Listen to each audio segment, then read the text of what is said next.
Sa araw ng kanyang graduation, narinig niya ang nakakagulat na salita ng kanyang ina, "Huwag kang aakyat sa entablado, hindi ka naman karapat-dapat." Pero isang sikretong itinago ng kanyang ama ang bumago sa lahat. Lumaki akong iniisip na ang pamilya ang unang lugar kung saan ka tatanggapin. Pero sa edad na 23, natutunan kong minsan, ang pinakamasakit na sugat ay hindi nanggagaling sa kaaway, kundi sa mga taong tinatawag mong tahanan. Ako si Mia simula bata ako, lagi kong naririnig ang paghahambing ng pamilya ko sa akin. Bakit hindi ka katulad ng pinsan mo? Ang hina mo naman. Puro ka pangarap, wala ka namang mararating. Mga salitang paulit-ulit na parang kutsilyong unti-unting humihiwa sa tiwala ko sa sarili. Ang kuya ko na si Carlo ang paborito nila. Kapag siya ang may kailangan, lahat gumagawa ng paraan. Kapag ako naman, magtiis ka muna. Kahit ako ang nag-aral habang nagtatrabaho sa gabi para makatulong sa bahay. Naalala ko pa ang isang gabi na umuwi ako ng pagod na pagod. Halos hindi ko na maigalaw ang katawan ko dahil galing ako sa trabaho at may exam kinabukasan. Pagpasok ko sa bahay, narinig ko ang boses ng nanay ko.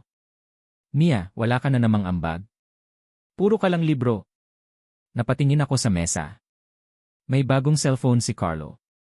Hindi ba dapat pambayad natin ito sa kuryente? Mahina kong tanong. Biglang tumahimik ang lahat. Tumingin sa akin si mama na parang galit na galit. "Bakit? Naiinggit ka?" Napayuko ako. "Hindi po, nagtatanong lang ako." Lumapit siya sa akin. "Alam mo kung ano problema sa'yo, Mia? Ang taas ng tingin mo sa sarili mo. Akala mo dahil nag-aaral ka, magiging espesyal ka." Tumulo ang luha ko. Pero ngumiti ako. "Hindi po ako nagpapaka-special, magusto ko lang maramdaman na proud kayo sa akin kahit minsan." Walang sumagot. At doon ko unang naramdaman na kahit kasama ko sila sa bahay, parang mag-isa pa rin ako. Lumipas ang mga taon. Pinilit kong tapusin ang pag-aaral. Araw-araw kong sinasabi sa sarili ko. Isang araw, hindi ko na kailangan humingi ng respeto. Makukuha ko ito dahil pinaghirapan ko. Dumating ang araw ng graduation. Ako ang valedictorian ng batch namin. Buong gabi akong naghanda ng speech. Hindi dahil gusto kong magyabang. Gusto ko lang sabihin sa mundo na ang isang batang laging sinasabihang walang mararating ay nakarating.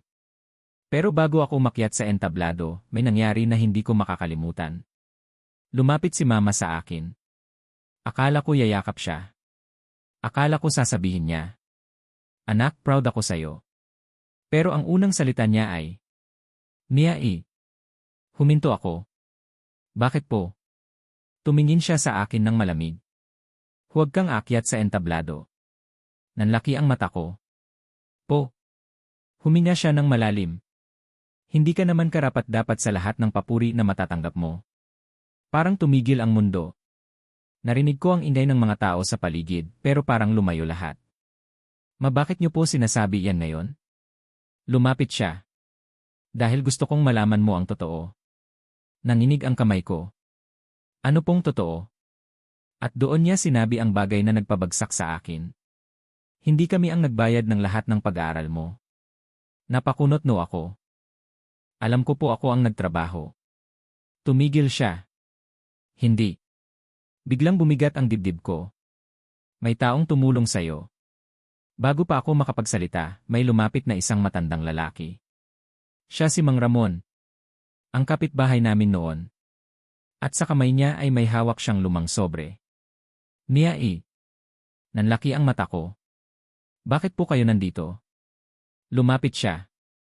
"Dahil oras na para malaman mo ang buong katotohanan." Binuksan niya ang sobre. Mga resibo. Mga bayad sa tuition. Mga lumang sulat. Nanginginig ang boses niya nang sabihin niya, "Tuwing gabi na nagtatrabaho ka, may nakikita akong pagod na pagod kang umuwi. Kaya tinulungan kita. Pero may isang taong pinakiusapan akong huwag sabihin sa'yo." Napatingin ako kay mama. "Siya po." Tumango si Mang Ramon. "Hinihiling ng tatay mo na huwag mong malaman." Nanlaki ang mata ko. "Si Papa?" Matagal ko nang iniisip na wala siyang pakialam. Dahil ilang taon na siyang wala. Pero binuksan ni Mang Ramon ang huling sulat. Sulit na sulat ng ama ko. Anak, kung mababasa mo ito, ibig sabihin nakapagtapos ka na. Hindi ako nakapagbigay ng maraming bagay sa'yo. Pero bawat araw na pinili mong lumaban, ipinagmamalaki kita. Hindi ko napigilan ang luha ko. Biglang nagsalita si Mama. At sa unang pagkakataon, bumigay ang kanyang boses.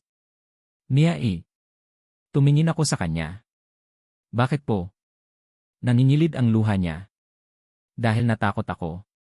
Natigilan ako. Natakot? Tumango siya. Akala ko kapag naging matagumpay ka, iiwan mo kami. Akala ko kapag nakita mong kaya mo pala malalaman mong hindi mo kami kailangan. Napailing ako habang umiiyak. Mabuong buhay ko, hinihintay ko lang marinig na proud kayo sa akin. Napaiyak siya. Patawad. Tahimik ang paligid. Sa araw na dapat pinakamalaking saya ko, dala ko ang bigat ng mga taong nanakit sa akin. Pero dala ko rin ang isang katotohanan. Hindi lahat ng hindi naniniwala sa iyo ay tama. At hindi lahat ng pagmamahal ay marunong ipakita ng maayos. Umakyat ako sa entablado. Hawak ang medalya. Sa harap ng maraming tao, sinabi ko. Ang tagumpay ay hindi lamang tungkol sa mga taong naniwala sa atin. Minsan, ito ay tungkol sa araw-araw nating pagpili na maniwala sa sarili natin kahit walang ibang naniniwala. Tahimik ang lahat. At bago ako bumaba, nakita ko ang nanay ko. Umiiyak siya. Hindi dahil natalo siya. Kundi dahil sa unang pagkakataon, nakita niya kung sino talaga ako.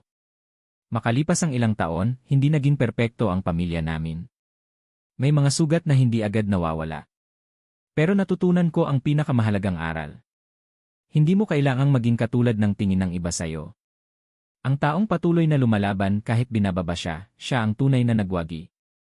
Ang salita ng pamilya ay maaaring makasakit, pero hindi nito dapat sirain ang pangarap mo. Ang halaga mo ay hindi nasusukat sa kung paano ka tratuhin ng iba, kundi sa kung paano mo pinipiling bumangon sa bawat pagsubok.